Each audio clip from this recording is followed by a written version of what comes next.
Y entonces vamos a la presentación. A esta que tiene como título Nueva Versión. Y lo que vamos a hacer es un recorrido de toda la narrativa cristiana sobre quién es Jesucristo. Vamos a ver, primero a presentar un poco el personaje, cómo se presentó en la historia, cómo apareció, qué fue lo que hizo, cuáles fueron las reacciones alrededor, cuál era el mensaje que traía. Y después vamos a ir marcando cómo lo fue recibiendo también la gente que lo conoció. Porque lo vamos a decir al final. Jesucristo es un personaje histórico. Mitra, uno de los tres grandes dioses de la tradición hindú, no es un personaje histórico, es un personaje mítico. Se construye de distintos modos a lo largo de distintos tiempos. Como dijimos en las clases sobre las religiones, una característica propia de la tradición judeo-cristiana es que es una tradición histórica, es decir, habla de hechos históricos, de intervenciones históricas de Dios, de la intervención de Dios en la historia. Entonces, vamos a alargar presentando al personaje de Jesucristo. ¿Cómo empieza la predicación cristiana? Se da en un lugar muy preciso de la geografía, que es en el entonces pueblo de Israel. Hoy que abarca las naciones de Israel, Líbano, Siria, todo lo que es el cercano oriente. Aparece un predicador dentro de un pueblo preciso que es el pueblo de Israel. Un pueblo con una tradición de revelación. Dios ha ido revelando ese pueblo de modo gradual y se ha presentado como creador, se ha presentado como un Dios protector del pueblo, se ha presentado como un Dios que ama a su pueblo. A veces tiene intervenciones bastante fuertes, a veces abandona al pueblo porque el pueblo lo maltrata o lo ignora, otras veces siempre se acerca al pueblo. Hay un concepto que define cómo el pueblo judío vive su Dios, y es un Dios de alianzas. El Dios de Israel es un Dios de alianzas. Está constantemente intentando establecer alianzas con su gente, con su pueblo. Que se puede resumir en: yo seré el Dios de ustedes, ustedes serán mi pueblo. Única condición, que no tengan otros dioses, porque en realidad no existen otros dioses. Y el pueblo responde que sí, pasa el tiempo y lo abandona, pero Dios vuelve a aparecer en la figura de profetas, en la figura de patriarcas, y en un determinado momento va a aparecer Jesucristo. ¿Qué contenido había en la revelación de Israel? Había una expectación. En el pueblo de Israel, en la época de Jesucristo, se estaba esperando, como en toda la historia anterior de Israel, la salvación que Dios iba a darles. Y acá vamos a ir matizando un poco lo que vimos sobre la salvación. ¿En qué consistía esa salvación? Acuérdense cuando vimos el libro del Génesis, hay una fuerte conciencia de que la invitación de Dios a la amistad con Él ha sido rota por el pecado original. Entonces se ha roto la armonía dentro de cada persona, la armonía de los pueblos, la armonía de las personas y la armonía de Dios con su pueblo. Y entonces hay que sanar esa rotura, esa ruptura de la armonía. Y entonces Dios dice, esto lo vamos a resolver. El pueblo no sabía cómo. Y entonces, cada vez que Dios se presenta revelándose, acerca el momento de lo que ellos llaman la salvación. El problema es que en la época de Jesús, esa salvación se había transformado en un pensamiento de tipo político. Y entonces se esperaba la salvación del pueblo de Israel como una liberación de la opresión del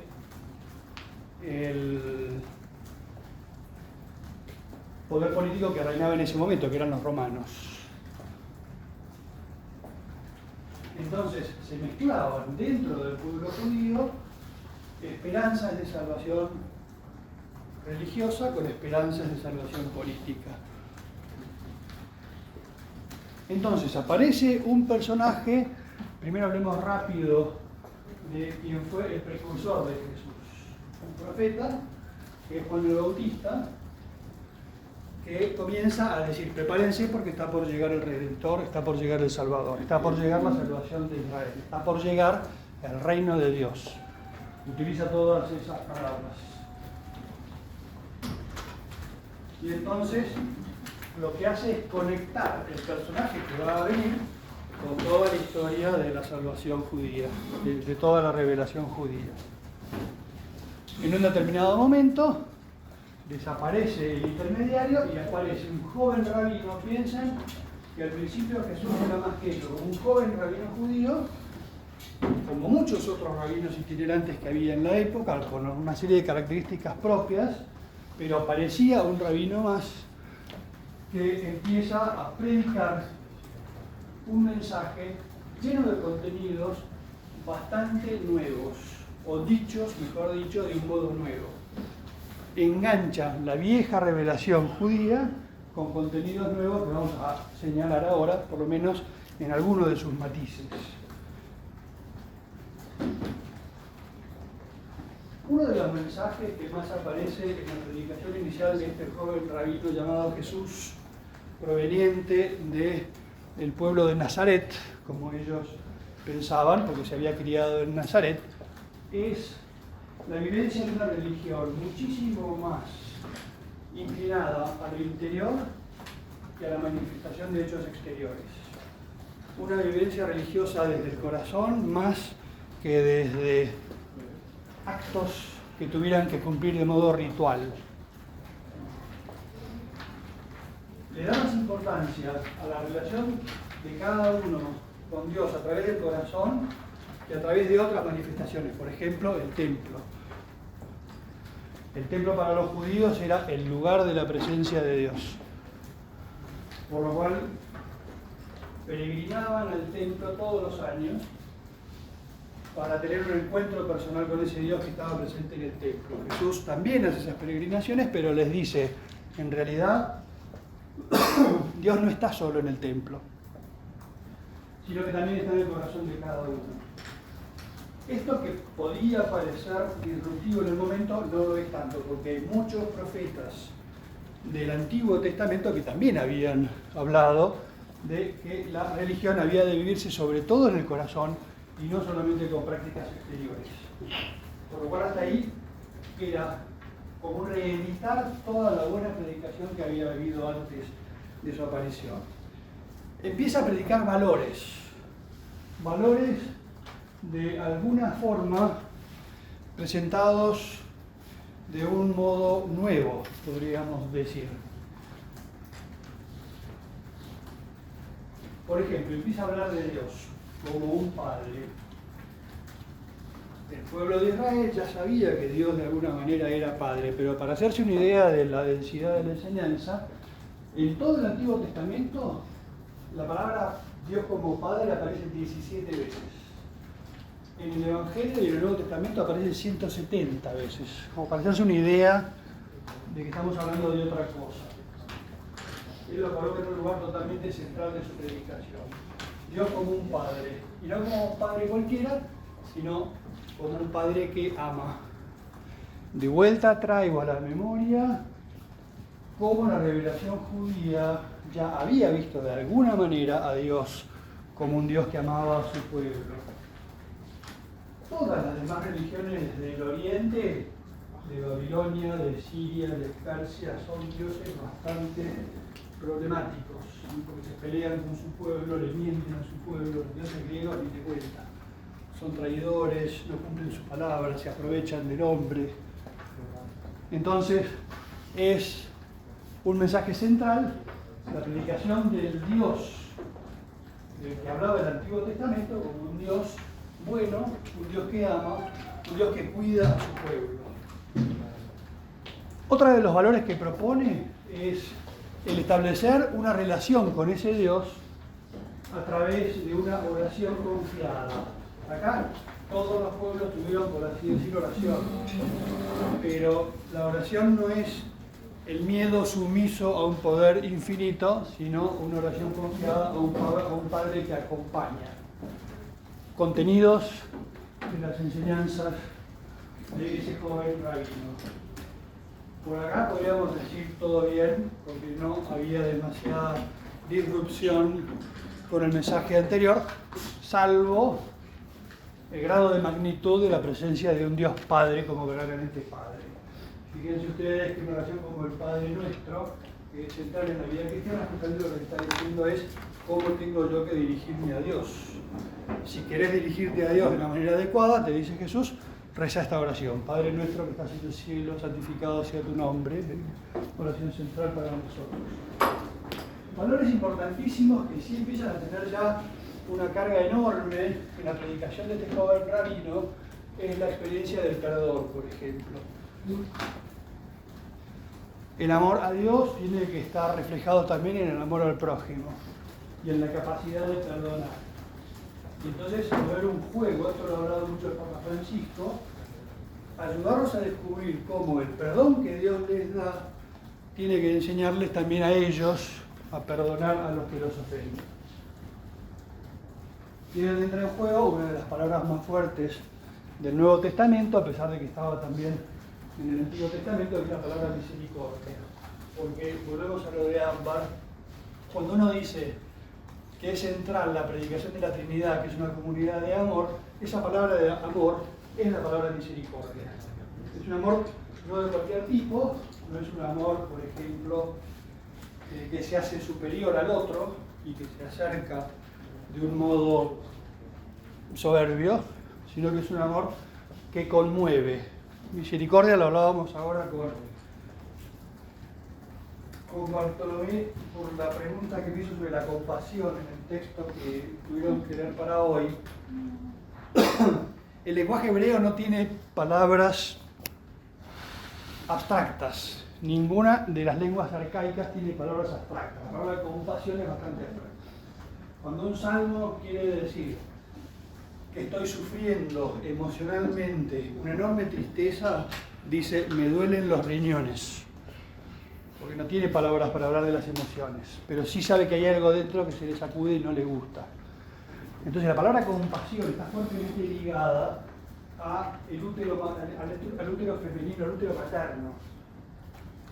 La palabra hebrea es una palabra que se llama rajahim, que es la palabra que mejor traduce esa palabra misericordia, y es como que Dios dice, palabras de un profeta, por ejemplo, se me conmueven las entrañas viéndote, Efraín. Y se me conmueven las entrañas, dicho en sentido literariamente directo, traducido, es que se me sacude el útero. Dios dice, cuando te veo, Efraín, me conmuevo, pero lo dice con palabras arcaicas. Jesús habla mucho de la misericordia de Dios, de un Dios que es Padre y que es misericordia. Para muchos que podían ver la figura de Dios como una especie de presencia avasallante y amenazante, les dice, Dios no es así. Yo les cuento cómo es y ustedes traten de seguirme cuando se los explico. Y dice, esta misericordia que ustedes ven en Dios es la que tienen que aprender a vivir entre ustedes. Aprendan de Dios a vivir como Dios vive. Acá puede resonar un poco lo de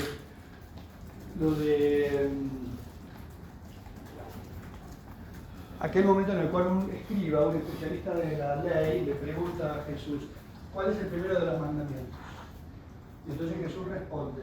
A ver, ¿alguno de tradición cristiana que sepa que lo responde? ¿El primero?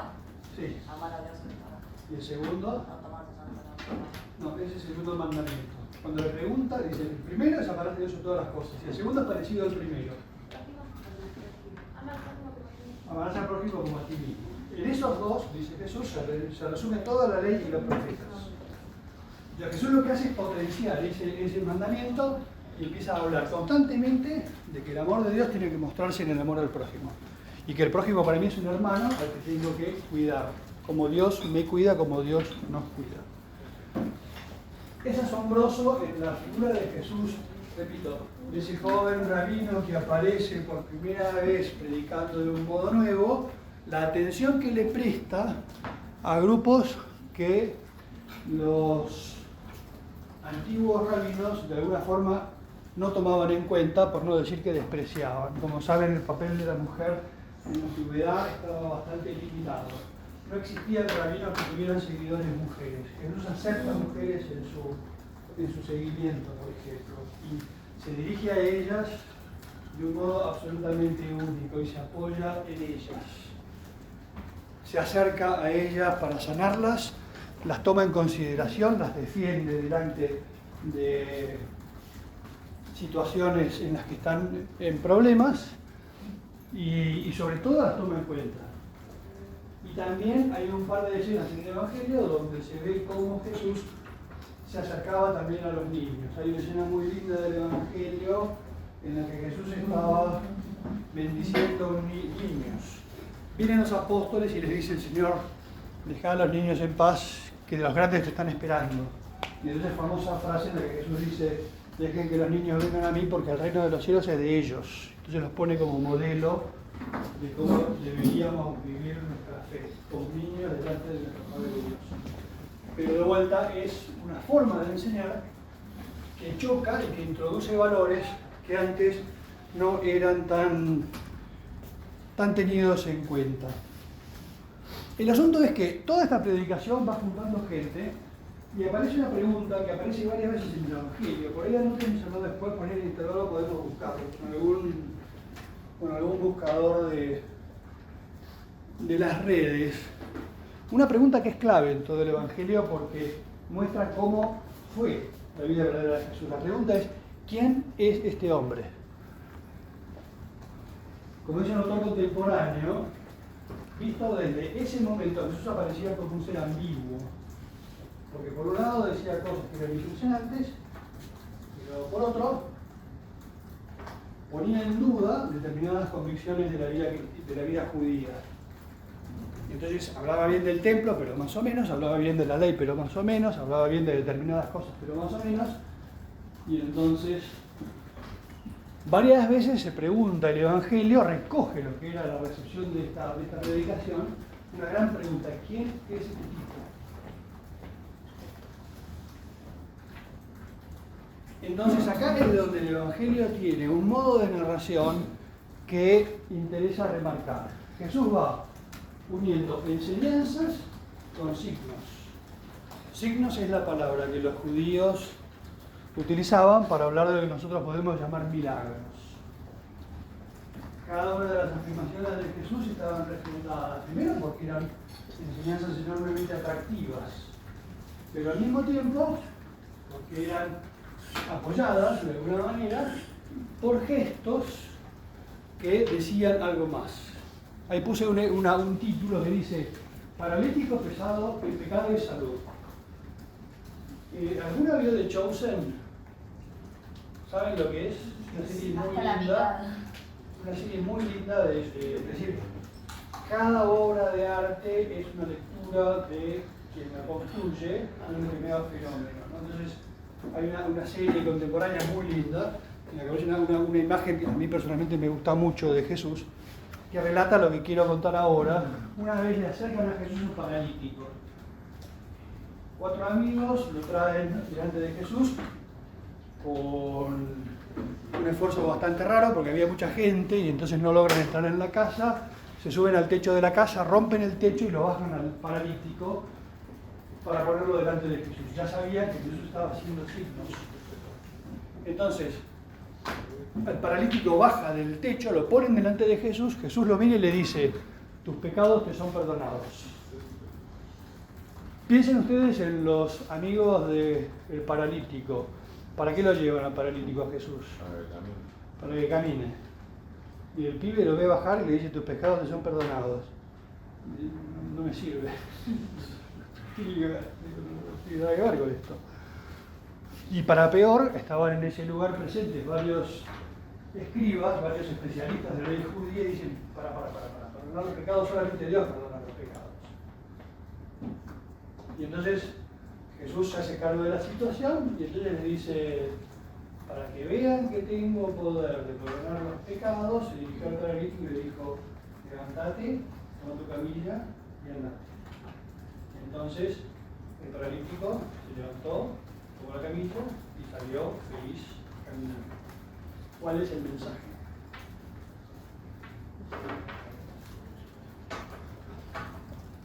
Y con la fe todo se puede, o sea, se cree. Antes. Que Jesús fue perdonado. Primero pudo sanar a un paralítico, que todos lo conocían. Confianza. Primero es eso. Un paralítico que todo el mundo conocía, porque es un pueblo chico, todo el mundo se conoce, y de repente lo ven al paralítico de siempre caminando con la camilla de acá. Primer mensaje. ¿Quién es este tipo? Segundo, si tiene poder dijo, así como tengo poder de sanar a un paralítico, tengo también poder para perdonar los pecados. Y entonces van como juntando datos. Pero son datos que vienen refrendados por comportamientos o hechos que son bastante asombrosos. Entonces dispara una serie de preguntas que los asistentes tendrán que ir interpretando, como descifrando. Son mensajes que están bastante encriptados, a pesar de que son bastante fuertes. Por ejemplo, dice, yo tengo un alimento que ustedes no conocen, y mi alimento es hacer la voluntad de Dios. Y entonces, por ejemplo, lo que hace es dar comida a una multitud. En un momento se congrega una gran multitud de personas y entonces él empieza a multiplicar los panes y los peces. En el Evangelio se tratan dos multiplicaciones, puede ser una contada de dos modos o puede ser una sola, da lo mismo. Pero él va diciendo cosas que al mismo tiempo las confirma con símbolos. Una enseñanza y una manifestación del poder de Dios. Una revelación y una muestra de que el que está hablando no es un tipo cualquiera. Entonces la gente que está alrededor se va haciendo preguntas, ¿no? Este tipo tiene una enseñanza impresionante, que impacta mucho, muy atractiva, lo dice con una autoridad y encima va haciendo una serie de milagros en los cuales nos hace notar que no es un tipo cualquiera, sino que signo de interrogación, todavía no termina de afirmarlo.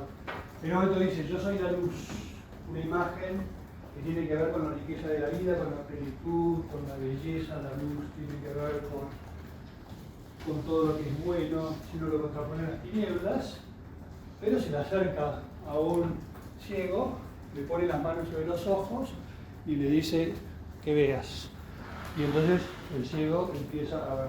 A mí eso me divierte mucho, ustedes por ahí que tienen experiencia de interpretar algunas situaciones. Un tipo que nunca vio un color. ¿Cómo le explicas a un ciego qué es el verde? ¿Cómo le explicas a un ciego? Las figuras sí, que las podés seguir con las manos, por ejemplo. Pero de repente se le abre al ciego un mundo de colores, de matices que se juntan con las figuras que él ha tocado antes, con los relieves, con las texturas. Y eso tiene una experiencia absolutamente única. Pero la gente que está alrededor también se sigue preguntando, ¿no? ¿Quién es este tipo? ¿Qué es capaz de sanar a leprosos, de curar a ciegos, de levantar a paralíticos? Y en otro momento dice, yo soy el camino, la verdad y la vida. Se acerca a un chiquito muerto, lo toca y lo resucita. Entonces el tipo que me dice, yo soy la vida, es capaz de resucitar uno, dos muertos, ¿cuántos son? Tres por lo menos. Resucita a dos chicos y un hombre grande, a Lázaro. Enseñanzas con signos. Entonces interpela a los que lo escuchan para que se hagan la pregunta de quién es este tipo. Entonces, de a poco, porque eso también es algo muy clásico de Jesús, de a poco va revelando el misterio. En un momento empieza a decirles, vengo de parte de Dios. Esto lo podría decir cualquier profeta. Pero lo va a decir de un modo muy particular, porque dice, no solamente vengo de Dios, sino que, y ahí empiezan los problemas, traten de juntar los datos, ¿no? Es decir, un pensamiento que está encolumnado con la historia de Israel, que es como la continuación y la culminación de lo que decía Israel, que lo acompaño de signos que muestran que verdaderamente Dios está detrás de lo que yo hago, y entonces empieza a profundizar el mensaje. Vengo de parte del Padre y yo soy hijo del Padre. Y entonces ahí saltan todos los fusibles. Es como decíamos al principio, en algún momento de la clase, ¿no? Viene Ian Covielo, se para en el medio del aula y dice: soy el hijo de Dios. Mírenlo, por favor. Levantá la mano. Soy el hijo de Dios. Dice, ok. Hay que hacerse cargo de lo que supone que un tipo, en esa situación que era uno de ellos, dijera algo tan fuerte como eso. Entonces, ahí es donde, cuando uno sabe que Ian hizo milagros, que lo que decía era muy interesante, que era un tipo encantador, amable, atractivo, que hablaba con fuerza, que exigía, que era exigente y al mismo tiempo como muy comprensivo, todo ese personaje, para ellos, sigue constantemente planteándose esa gran pregunta, ¿no? ¿Quién es? Y entonces ya la última revelación, la más fuerte y la que más resistencias causa, es la de decir justamente eso, ¿no? Yo soy el Hijo de Dios. Tengan en cuenta que la Trinidad la vamos a saber después de Jesús. Antes, para los judíos, la unidad de Dios, que Dios era uno solo, era algo fundamental. Todos los demás pueblos eran politeístas. Y el fundamento de la religión judía era la unicidad de Dios. Que este personaje viniera a decir que dentro de Dios había más de uno, era algo absolutamente repugnante. No eran capaces de aceptar el mensaje. Pero al mismo tiempo venía sostenido por una serie de signos, de milagros, que llevaban a la gente a decir, como dice uno de los protagonistas, de los personajes del Evangelio, dice: nadie puede hacer esto si Dios no está con él. ¿Quién puede resucitar muertos? Si Dios no está con él, nadie. ¿Quién puede dar la vista a los ciegos? Y así sucesivamente. Entonces, la gente va conociendo a Jesús, escuchando su mensaje, pensando en los milagros que va haciendo, y tiene que ir luego tratando de entender cuál es el mensaje. Cuando le dice soy el Hijo de Dios, primero choca enormemente, pero poco a poco él va a tratar de explicar en qué consiste. Quiero preguntar, ¿cómo que fue que se utilizó después de Jesucristo lo de la Santísima Trinidad, pero María lo supo antes? Sí. Y eso como que no tiene alguna repercusión. Sí, pero no parece que la Virgen hubiera dicho nada a nadie. Es decir, de hecho, lo que vivió la Virgen lo sabemos por el Evangelio de Lucas, que se escribió después de la resurrección de Cristo y ya con la iglesia en pleno funcionamiento. La Virgen no salía a decir acá, perdón, no, pero imagino otra vez. Hay que acercar una mujer que acaba de casarse, que dice: soy virgen y estoy embarazada, porque Dios Todopoderoso me cubrió con su sombra y tengo en el seno un hijo de Dios. ¿Qué hubieran dicho?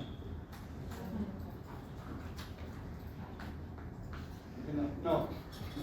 Entonces, esto se va a saber después. ¿Sí? Una vez que Jesús ya ha hecho todo el recorrido, eso es muy lindo para pensar lo que es la Teresa de la Virgen. ¿Sí? La psicología de una mujer que queda embarazada sin tener relaciones y que se da cuenta de que Dios actúa en ella es para pensar, para hacer una composición bastante linda. Entonces, estas afirmaciones van produciendo resistencias por parte de las autoridades religiosas de Israel, que tratan de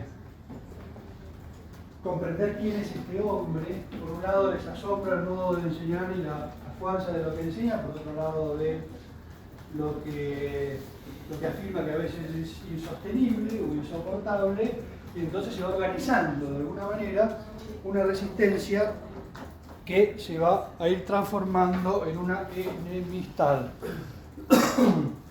Es lo que va a terminar causando su condena a muerte.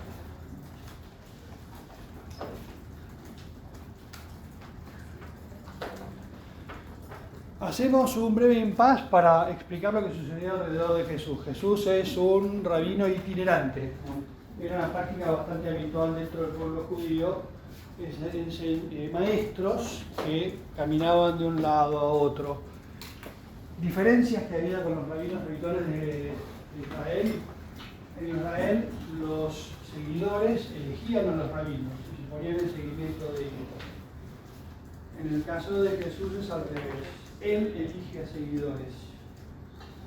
Y entonces va juntando de toda la gente que lo escucha, algunos pocos en los que se va a apoyar. Entonces hay un dato ahí encriptado y es que Jesús forma alrededor suyo una comunidad.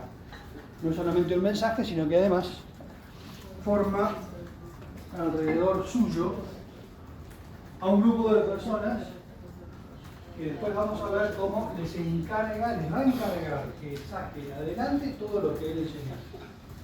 Los va a utilizar de alguna manera como mensajeros del mensaje que él está enseñando.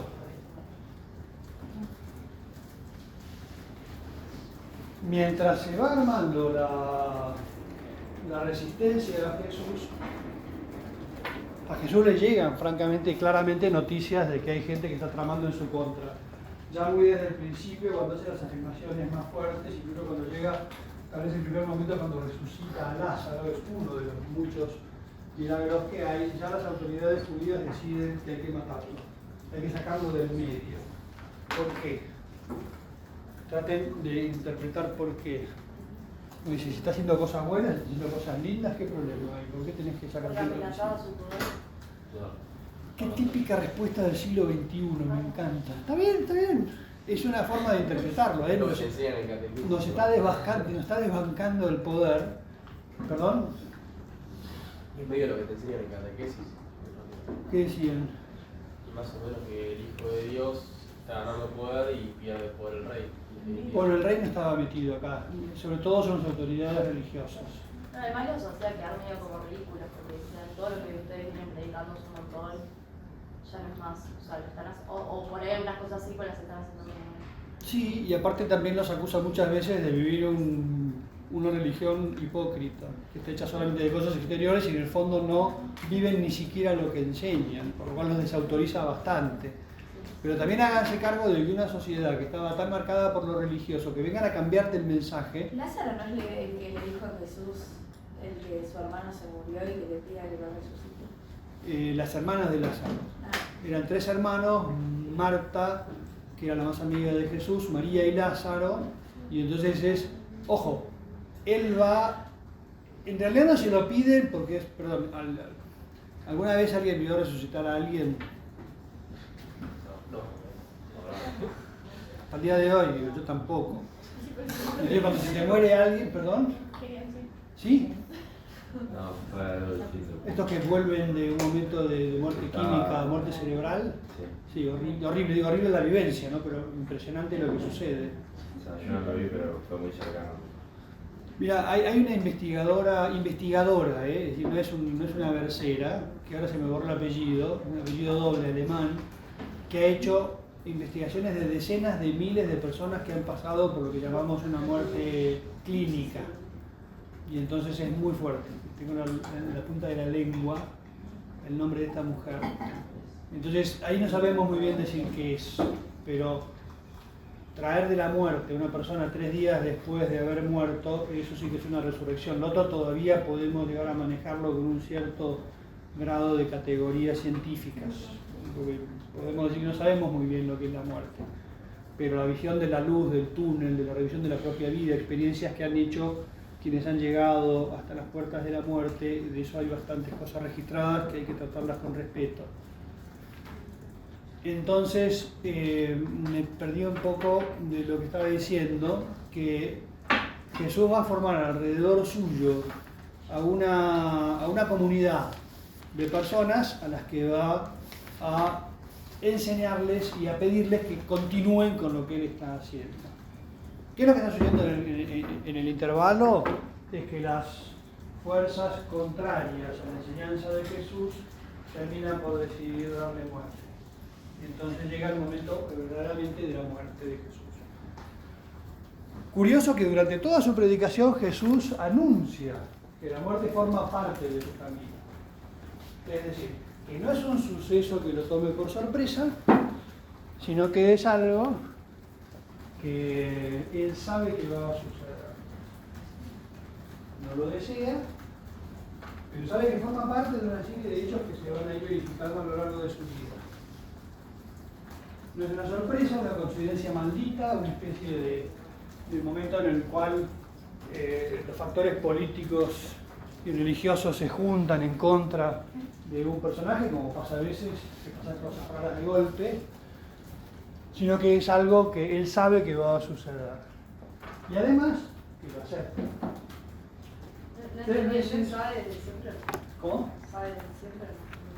Si lo sabía desde siempre, sí. En el Evangelio aparece, por ejemplo, 3 veces que él anuncia a los apóstoles, a sus íntimos, les dice: sepan que voy a ser entregado en manos de las autoridades, que me van a maltratar y me van a matar. Pero también sepan que al tercer día voy a resucitar. Claro, los apóstoles, imagínense ese mensaje en seco. Es como si dijera ahí Ana Carola, Carola, yo voy a morir, me voy a morir en un auto, pero pasado mañana voy a aparecer. Después de que me entierren, voy a volver a aparecer en mi presencia. Una vez en catequesis, con un grupito de chiquitas tratando de hablar de la resurrección, les hablaba de esto y a mí me llamó que me ayudó a darme cuenta, ¿no? Les dije a las chiquitas, a los chiquitos les dije: imagínense que se desaparece alguien que murió el día anterior. Ustedes qué hacen. ¡Ay! Salió corriendo, vio la chiquita y se fue corriendo asustada, ¿no? Estamos hablando habitualmente de cosas que las tenemos naturalizadas, pero son muy raras. Son lo que verdaderamente pasó. Entonces, cuando antes de que sucediera todo esto, Jesús les anuncia lo que va a suceder, a los apóstoles les entraba por un oído y les salía por el otro, porque no entendían lo que quería decir. Entonces, lo que va a suceder, Jesús ya lo sabe. ¿Lo aceptan? ¿No puede evitarlo? Sí, podría evitarlo. Cuando avancemos un poquito más voy a hacer un par de afirmaciones que son muy fuertes. Porque cuando él dice, bueno, vas a dejarlo después, sí, lo podía evitar. Él le pide a Jesús, en realidad, como a Dios le dice: Padre, que sea tu voluntad, si puedes de mí, aléjame. Si puede ser, líbrame de esta. Sí. Es un diálogo que tiene con su padre, algo que los dos ya saben. Miren acá, los 3 ya saben lo que va a pasar. Y entonces él dice: che, ¿no podemos hacerlo de otro modo? Y la respuesta ya se ve que es entre los 3, este es el mejor modo. Después vamos a ver por qué este es el mejor modo, que es lo más chocante. Entonces, el hecho de que Jesús supiera que esto iba a suceder no libra de la responsabilidad de los protagonistas. Es decir, que los que actuaron en contra de Jesús, un Judas, por ejemplo, que lo traiciona, estaba escrito que lo iba a traicionar y entonces en realidad respondió a un destino superior. No es libre, es libre. Es libre y es libre Pilatos y es libre Pedro cuando intenta defenderlo con la espada y es libre cada uno de los protagonistas. Pero hay un misterio detrás que después intentaremos explicar de alguna manera para entender por qué todo este lío de la muerte, porque es bastante fuerte, ¿no? Entonces, resulta que en un determinado momento parece que se conjuntan todas las fuerzas, Jesús llega a Jerusalén, lo capturan, le hacen 3 juicios, primero un prejuicio, que ya arreglan lo que va a pasar al día siguiente ya el Sanedrín, que es el Senado del pueblo judío, que no era solamente un lugar religioso, sino que era también un lugar de decisión política, lo condenan a muerte. Siendo un país ocupado, no podían condenar a muerte, entonces le piden a Poncio Pilato, a todo romano, que lo condene a muerte. Y entonces termina Jesús clavado en una cruz. Y entonces vamos a hacer un pequeño descanso del relato, pero piensen en eso. Lo condenan a muerte porque es un personaje incómodo. Lo condenan a muerte porque es un personaje que está socavando la firmeza de las enseñanzas de la revelación judía. Lo condenan a muerte porque es un personaje molesto que está alejando al pueblo judío de lo esencial para ellos, que era la ley. El día de hoy los judíos piadosos se definen como los que cumplen y viven la ley. Ellos son la ley de Dios, en un sentido más piadoso, sin ningún tipo de soberbia. pero se define judío el que cumple la ley. Entonces, el momento de la muerte es un momento que es absolutamente clave. Y acá la pregunta va a ser: ¿por qué tuvo que morir? ¿Por qué aceptó ese tipo de destino? ¿Y qué mensajes da ese tipo de destino? Imagínense ustedes que, miren un segundo acá. ¿Qué es esto?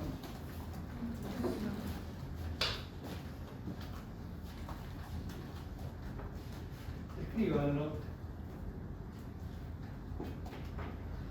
Están todas las aulas, están por todos lados. Una cruz con una persona colgada. Una cruz con una persona colgada. Mariano, escribila. De madera. Madera, clavos, un pibe chocarcha, clavado con clavos ahí. ¿Cuál es el mensaje? Oh, qué porquería. Imagínate que conoces un amigo tuyo, una amiga tuya que tiene colgado con una cadenita una silla eléctrica con una chica en una silla eléctrica. Sí, ¿no?